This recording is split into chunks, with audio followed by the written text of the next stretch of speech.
Hi, my name is Dr. Ben Thompson. I'm an audiologist. In today's video, we will cover a review of the Bose Sound Control hearing aids. They are a great pair of online hearing aids for under $1,000.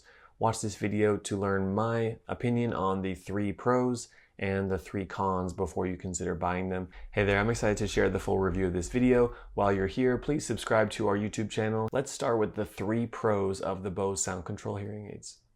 Pro number 1 would be their sleek style and comfort. As you can see on the video I'm about to show, they look like standard receiver in the canal hearing aids, nice and slim. You can see this picture of how it looks up and behind my ear that I'll show now as well. Pro number 2 of the Bose Sound Control hearing aids is the control through the app. Limited function through the smartphone app, however, controlling overall volume and adjusting the treble is a great feature, and I found the app very easy to use to make those basic adjustments. Pro number 3 is that these hearing aids are affordable, under $1,000 for the pair. When you hear that a company like Bose is making a hearing aid, it has a very big brand effect. Bose is well known for consumer electronics, and when they're making hearing aids, it grabs our attention. And that they're affordable makes it a perfect fit to consider if you have a mild to moderate degree of hearing loss. Now let's talk about the 3 cons. Con number 1, something to consider, is that the hearing aids do not have a rechargeable battery. Most people expect rechargeable electronics these days. However, hearing aids have always typically been using a disposable battery. Until about 2018, it was not common to have a rechargeable hearing aid, but since the technology has caught up, now most premium hearing aids do have rechargeable batteries. The Bose Sound Control, however, use a small disposable battery. Con number 2 is that there are no Bluetooth phone calls or streaming. Modern premium hearing aids, you can take phone calls through the hearing aids connected to iPhone and some models of Android. You can also stream music or tinnitus sound therapy features. But with the Bose Sound Control hearing aids at the time of making this video, the ones that I reviewed did not have any streaming capability from the phone. Con number 3, and this is a big one to consider, I reached out to Bose myself and I asked, can I speak to an audiologist? The Bose customer service team for the hearing aids told me that there was no audiologist available to answer my questions about whether the hearing aids would be the right fit for hearing loss, and if my hearing loss was actually benefiting from these hearing aids. There was no professional involved, and given the price point, I'm not surprised. Given my experience working with patients in clinics, it's quite important to have a professional involved in the care. It's not only a hearing aid that's going to make it work. Usually a doctor or a provider, a professional, is making that hearing aid maximize the potential benefit. So that's a big con to consider, is that there is no professional service included by Bose for the sound control hearing aids. You can ask for a personal virtual session with one of the technicians on the Bose hearing aid team. I did ask to speak to an audiologist, as I said earlier, and they said, sorry, we don't have any available. The technicians can help with troubleshooting, putting them in your ears, using the buttons, things like this, how to connect them to your phone, how to use the app. Those are great, and that will cover a good portion of questions people have, but it's lacking the audiology counseling and education and setting realistic expectations for the devices. Now, I told you before, I'm an audiologist. That means I'm a doctor who's had extensive training in hearing aids and amplification.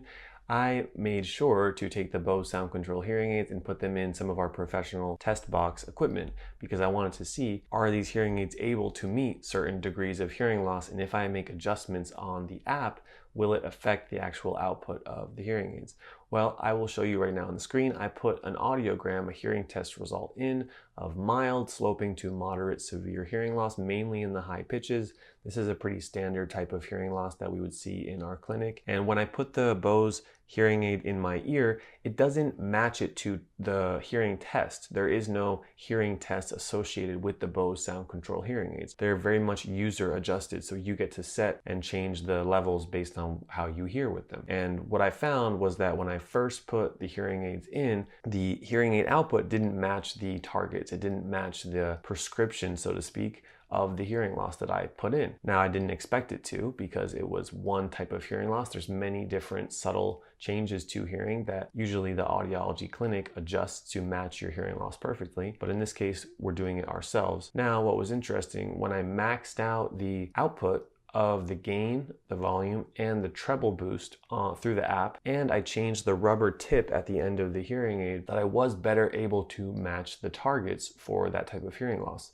Now that's my audiology expertise showing you and showing us that we can actually hear better, potentially 10, 15, 20, 25% better by making certain adjustments with professional help. Now, you may have been able to make those adjustments yourself if you chose to get those devices, but there's also, as you can see, a potential benefit of having a professional make sure you get the most out of hearing loss treatment. The good thing from these tests is that my changes through the app did result in real changes to the output of the hearing aids. That means you'll be able to make adjustments and hopefully improve your hearing in certain situations or with certain people. Thanks for being on this video. Make sure you're subscribed. We have a few more points to cover. Let's start with the different product specifications. If you have a hearing test and it shows you have a severe degree of hearing loss, and I'm sorry, the Bose Sound Control hearing aids won't give you what you need to hear as well as possible. The hearing aids are designed for mild to moderate levels of hearing loss. On the device itself, you can see there's an up and a down button, and that's very standard. I support that kind of button on the hearing aids because while it's on your ear, you can press to adjust and make the levels louder or softer based on your needs in that situation. Now, I told you that I went through the patient experience of ordering these hearing aids, having them shipped to me, and then working on them through the app. They did not ask for a hearing test, and they did not test my hearing in the app. So it's very much user adjusted based on how I'm hearing with them in my ears, and then how much I adjust them through the app. If I didn't know what I was doing and I had the hearing level, the hearing loss that I showed you earlier, and I put these hearing aids in my ears, I would be hearing about 65, 70% of what might be possible if I had the hearing aids or other hearing aids fit perfectly to that prescription level. So that's a significant difference, and one has to ask yourself, is it worth the decrease in price because these hearing aids are affordable for the potential risk of fitting them wrong or missing out on some speech? That's a personal decision that you get to make, and hopefully this video helps you understand that. Now here's something interesting. Let's compare the Bose Sound Control hearing aids on this side with some of the more modern premium hearing aids that cost thousands and thousands of dollars, like the Phonak Paradise hearing aids on this side. Phonak Paradise hearing aids are 3 to 5 times more expensive, and that's because they cost more and you're paying for audiology clinic services to get the most out of them, whereas the Bose Sound Control are much more affordable, but it's a DIY, do-it-yourself kind of project. Another comparison here is that the Phonak Paradise hearing aids are rechargeable and they're Bluetooth compatible for streaming, whereas the Bose Sound Control hearing aids are not. They are neither rechargeable nor compatible for Bluetooth streaming or taking phone calls. My name is Dr. Thompson. I hope you enjoyed this video. I enjoyed making this scientific review. Thank you so much, and I'll talk to you soon. Bye-bye.